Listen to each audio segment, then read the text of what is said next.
YouTube, how's it going? The GOAT House is back after an epic day one of the NFL draft. Gonna recap each pick, give you my quick thoughts. Main purpose of this video is to talk about the biggest winners. We'll actually talk about the top three biggest winners in the draft at the very end. There's some picks I didn't like, won't really focus on the losers too much. I will mention it if I didn't like the pick, but tomorrow, early on before day two, we will have grades, actual letter grades for each pick, and we'll have a day two mock draft as well. So a lot on the way here at the GOAT House. Those videos, like I said, definitely coming tomorrow. If you're listening to this the night of the draft here, maybe it's already up. Maybe they're already up here, but we got on our Twitter, live tweeting every pick days 2 through 3, not spoiling anything, just when the pick happens. I will give you my thoughts. The best picks I will make sure to talk about more. Picks that are confusing we'll also talk about. So join us on Twitter for that. Link in the description and the comments. Looking at the first pick with Joe Burrow, my quick thoughts on that. I mean, very quick. As expected, it should be the pick when my grades roll out tomorrow. They won't get bonus points for making the pick they should make. It's a pretty obvious A of a pick there, but instant impact player, obviously my number one player in the draft. So the Bengals get a good one here, and that it's a pick that one pick alone could just change a team right away. So Joe Burrow, the Bengals, obviously like it. Chase Young, the Redskins, as expected. No surprises there. That defense will be nasty. Adding him with Ryan Kerrigan and Montez Sweat, they're going to make it work with all three. And Kerrigan could be on the way out very soon, so it works out anyways. But they'll make it work along with that defensive front. I mean, Daron Payne, Jonathan Allen, Matt Ioannidis, it's a really good front. The DBs really don't have to be valued that high when you have the pressure like that. And they got some solid guys back there anyway. So the right pick there. Pick 3, very surprised the Lions didn't trade back. I kind of voiced my opinion on if they stayed put in take Okudah in the past. I'm not a huge fan of it. I like Okudah. He's a good enough player where I can't hate this pick. But you look at the Bengals, instant impact player in Joe Burrow. They got a lot better from last year. Chase Young, add that pass rush. I mean, we know how key that is. A lot better. The Lions kind of replace Darius Slay with Jeff Okudah. It feels like almost the same team. And it's very hard to be that top tier, crazy impact lockdown corner. It takes some time to get there, even if you're as good as Jeff Okudah. So I don't think it's a huge impact for the Lions. So I wish they traded back and took somebody, or took Okudah, or if they just took Simmons or Brown here, I would have liked it a little more. Surprised no trade back. But them not trading back kind of caused more teams not to trade back, because teams felt like they can stay put and still get their guy because a quarterback didn't come up here at 3 because of a trade back. Andrew Thomas, I kind of got the feeling this would be the pick for the Giants. I just thought it would be a trade back. The run-on tackles would start, so you had to find which one would fit. Giants felt that Andrew Thomas fit the best. They didn't want to trade back. Mainly other teams didn't really want to trade up at this point because a team like the Dolphins felt like they can get their guy at 5 because the Giants aren't taking our guy. They're not trading. We don't need to trade. But Andrew Thomas expected the pick. Not a pick that I'm very excited about. It's not a pick that I dislike in any way. Just kind of had to be done. Going to be interesting to see if they put him at right away, or if they put him at left tackle. They do have Nate Solder, so they could play Solder and Thomas, or just keep him where he's been playing at left tackle. So that's something I'm looking forward to seeing how they decide that there. But they go with Thomas there. And then for the 5th pick, the Dolphins take Tua Tagovailoa as we expected. We didn't believe the smoke here.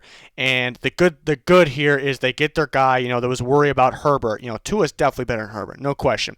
So there was worry they would take Herbert. And there was worry that they could maybe get Tua still, but they trade up a couple spots, give away some picks, give away a first-round pick perhaps, the 26th we're thinking about, and then they can get Tua. So it kind of hurts a little bit at the same time they're getting their guy. They don't have to do that. They stay put, and they still get their guy. So that's big time. We thought that could happen anyways, but that's big time for the Dolphins. So a good start here at pick 5. A couple more picks definitely to go over for them, though. Then the Chargers go Justin Herbert. We kind of felt that they would do this. They liked him better than Tua, obviously. and they get their quarterback. Not a huge Herbert fan, kind of voiced my opinion on that, so I am not a fan of this pick. I think you're better off rolling with Tyrod Taylor, and they may roll with Tyrod Taylor anyways. The good is when are the Chargers going to be picking 6 again, so they have to take a quarterback, but is Herbert worth this pick? A lot of hesitation in this game. Seems like he's in his own head. He has a little bit of ways to go, and it's tough for coaching to get that out of him, but he does have the arm talent. He's not a fan of the pick. Wasn't a Herbert fan. Just too early, but I did expect it possibly to happen. Pick 7, one that was expected, so a lot of things rolling out that's kind of expected. They get Derrick Brown, plug-and-play defense lineman, can stop the run, get after the quarterback. It's a pick they should make here. It's a player to get excited about, but it's not, when I do my grades and my thoughts, it's all about value of the pick, and it's right around where we expect him to go. The Cardinals get Isaiah Simmons, and my number 3 player in the draft, elite grade from me, and we thought there was some chance he can be here. Didn't really see him with the Cardinals, but now that he's on the Cardinals, I respect them. They can't pass up on this good of a player. They just can't. And they'll have a plan with him. He'll play all over the place for them. We actually can see him playing maybe as a pass rusher at times in that 3-4 defense. So that'll be interesting. Maybe they switch it up a little bit. Maybe we see more of a 4-3 look because Chandler Jones is capable of that. They got Devon Kennard, and then they can run linebacker Simmons, Hicks, and Campbell. That could always work out like that as well. So definitely a good pick for the Cardinals there. We got C.J. Henderson to the Jags. Too early for me. Good situation, though, because Henderson, he did give up quite a bit this year, in yardage and coverage, but he has the things you can't really coach. He has the press technique already down, the physical strength, the speed, and the burst at the ball, the break on the ball when the ball's in the air. The 9th overall pick. It's early for me, but it's a good situation because the Jags are kind of in the rebuild stage, somewhere in there, and C.J. Henderson's that ultimate upside corner. So early, but I suppose the right, the right place. Then Jedrick Wills to the Browns is a good pick here. My best tackle in the class. The worry is here he played right tackle. Can he shift to left? There is a bit of a change there, and he'll have to play left. So they're confident in that. They do get a very good tackle, though, and some thought he would not be there. So it's a pretty solid pick from the Browns there. MEKHI BECTON goes to the Jets. Not really surprising. Some thought receiver. I was really feeling offensive line. They want to get that offensive line together, finish it, get it ready for Sam Darnold. I guess maybe the confusing thing, a little confusing, even though overall I do like Becton. Not jumping out of my seat about this pick, but obviously overall a solid pick. But the confusing part is that Becton's going to be a dominant run blocker. He's going to be a dominant run blocker, really going to open up that run game. He has a little bit to go on the pass protection, not saying he's bad at it at all. He's solid. That's why he's a first-round pick. But you really take advantage of him with the running game, and Gase just does not like running the ball. So he never has, and it just feels like he never will. Le'Veon might not be the same. He's still solid, but might not be the same as he once was. So that's a little confusing part. Nothing major there. Just thought that was interesting.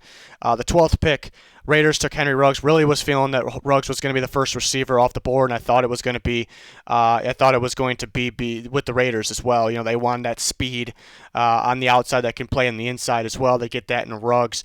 My third best receiver in the class, but don't really have a problem with this. That's how good the top tier receivers are. It really doesn't matter which one you take over the other. They feel is a fit. I agree. Nothing. It's a player, exciting player for your team if you're a fan, but nothing that I'm going crazy about in terms of the value of the pick.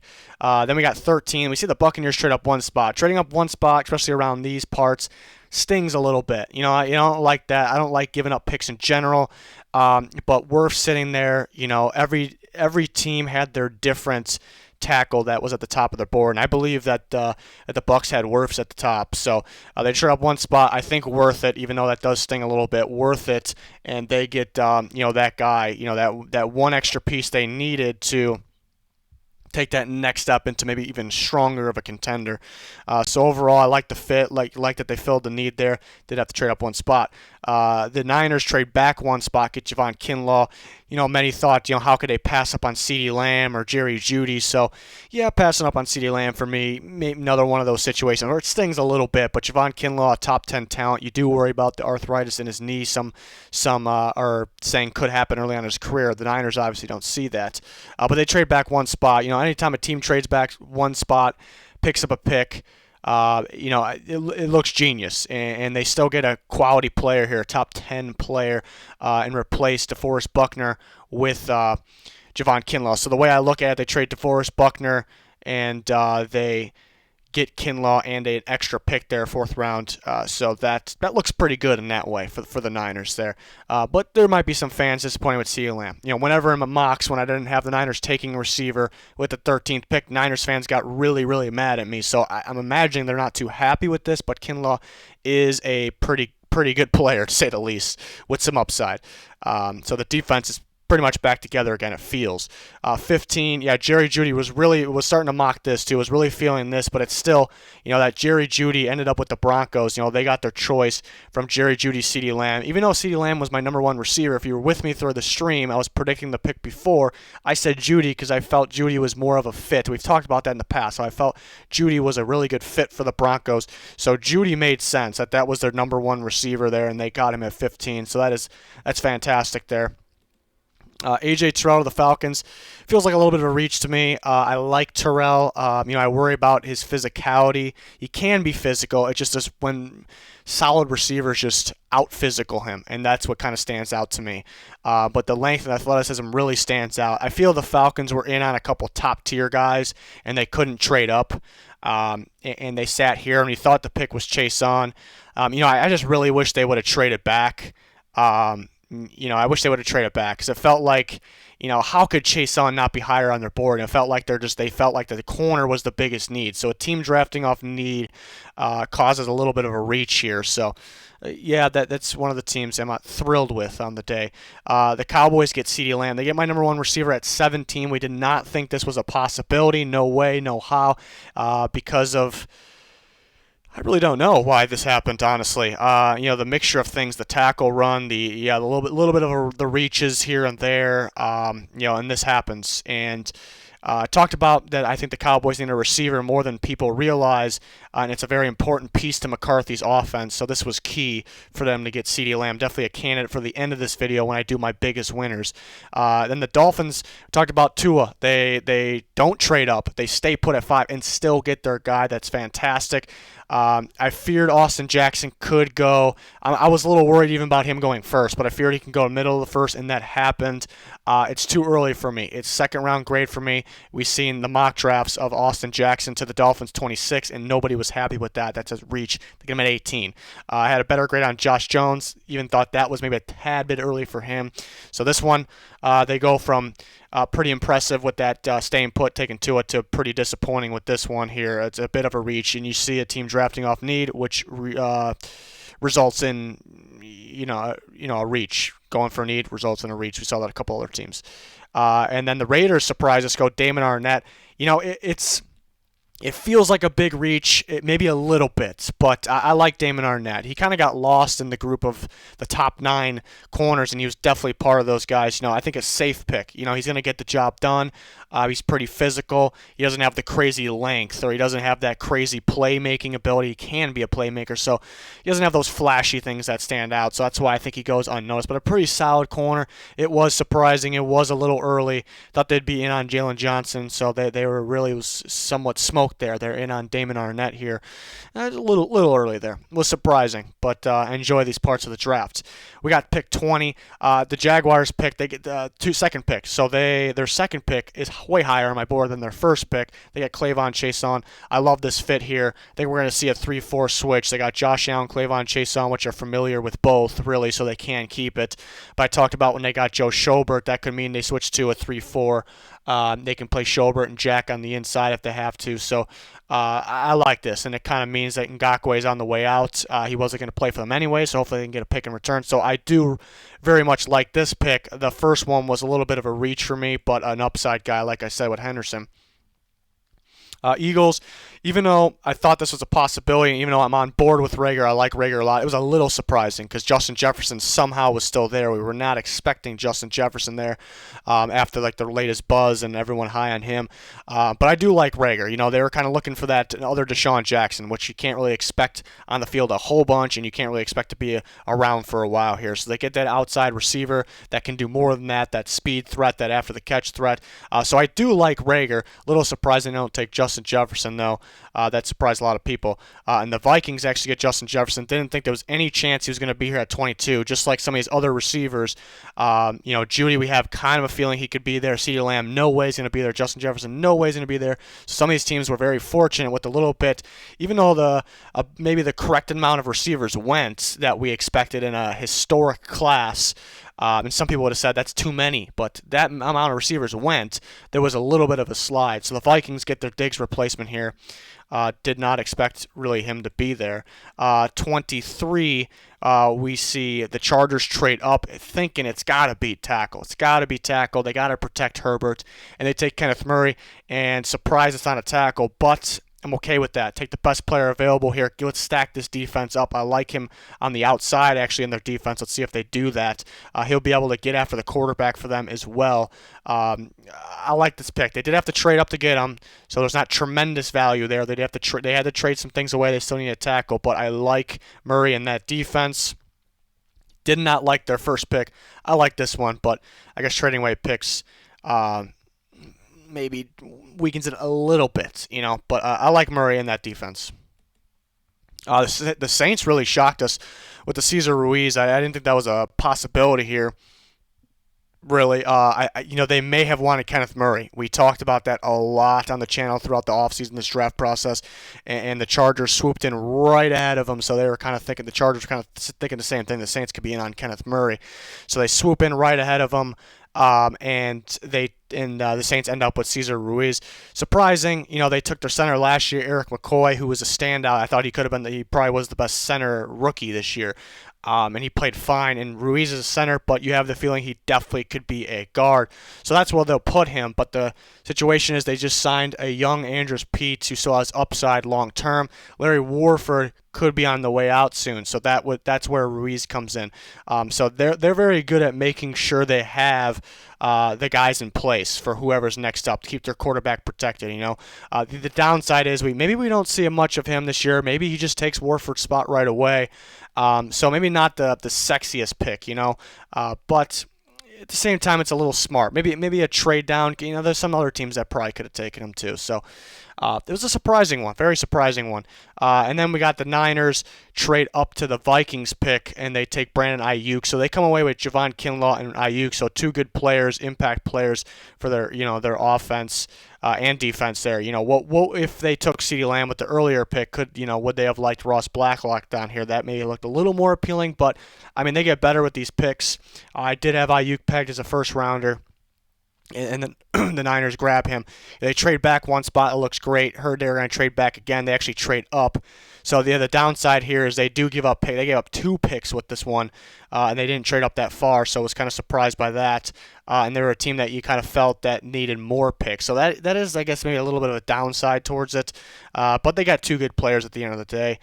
26, shocker, maybe the shocker of the day. The Packers took Jordan Love. We've heard some people kind of think it could happen. I've heard over the last year that Rodgers could only have 2 years left, and I wasn't really buying that. But this pick makes me buy that now. Some trusted people have been saying that, and I'm still kind of hesitant to believe it. And, starting to buy it a little more with this pick. But Jordan Love definitely needs to sit for a year or two. The part that hurts a little bit is, the Packers just went to the NFC Championship game. There are a couple pieces, instant impact player pieces away from getting back there and some. They need that extra because they weren't on the Niners level last year. And this doesn't help them in that category, So that hurts maybe as a Packers fan, anybody out there that's a Packers fan, maybe that's what hurts a little bit. But the main thing here, first, I do like Love behind Rodgers. He has the upside. I do like him behind Rodgers. But the main thing here is they traded up for him. Like I say all the time, I'm not a huge fan of trading up and giving away picks unless you're getting that stud, that you must have, instant impact, sure thing guy, and they not only that, but the main part that where they trade up ahead of. They trade up ahead of the Seahawks and the Ravens, Russell Wilson, Lamar Jackson, and they got a little scared that somebody else was going to trade up, but that was kind of odd to me. It was very odd. I was not expecting that. So kind of a confusing one for the Packers. They don't help themselves to their closing window of a title run. And then we got another shocker, but it's the Seahawks, so not really a shocker. They take Jordan Brooks, who I like. I like Jordan Brooks. I was starting to talk about that he can go in the late first. We were hearing some buzz, and I like him. He's one that gets you excited about football. Inside linebacker that could be a dominant run stopper pretty early on. Does need to work on his coverage though, but he really could be an instant impact run stopper. Why it's confusing, because I just view him as strictly an inside linebacker. Seahawks happen to have the best in the game at Bobby Wagner. So either the plan is to switch to a 3-4 and run 2 inside linebackers. That's very possible. They got maybe a couple pass rushers that would fit that a little better. Maybe a guy like LJ Collier would fit the 3-4 end a little better. So that's possible. Or they can move him to outside. Not in love with the idea of him at outside though. So this kind of brings us back to last year. LJ Collier I had graded as either a 3-4 end, or that could also play a 4-3-3 technique. So it's basically a defensive lineman. They draft him for defensive end in their 4-3, so a pass rusher. So I thought they drafted the wrong position fit, and I think they may have done it again this year unless they switch to a 3-4. So a little confusing. I do like Jordan Brooks though. I like his game. It's not surprising that he went late first to me. It's just where he went. 28, Patrick Queen. It sounded like the Ravens could have been on Jordan Brooks. Wonder if they would have taken him if he was there. But they get Patrick Queen, a really good inside linebacker. I mean, you look at the national championship game. He looks like he looked like a top 10 pick. But if you go back and look at the rest of the season, it really wasn't anywhere close there. So some thought he can go second round because of that. So let's get him consistent. That's the main thing here. But they desperately need an inside linebacker, and they grab Queen with that pick. 29, Titans kind of surprise us here. Take Isaiah Wilson.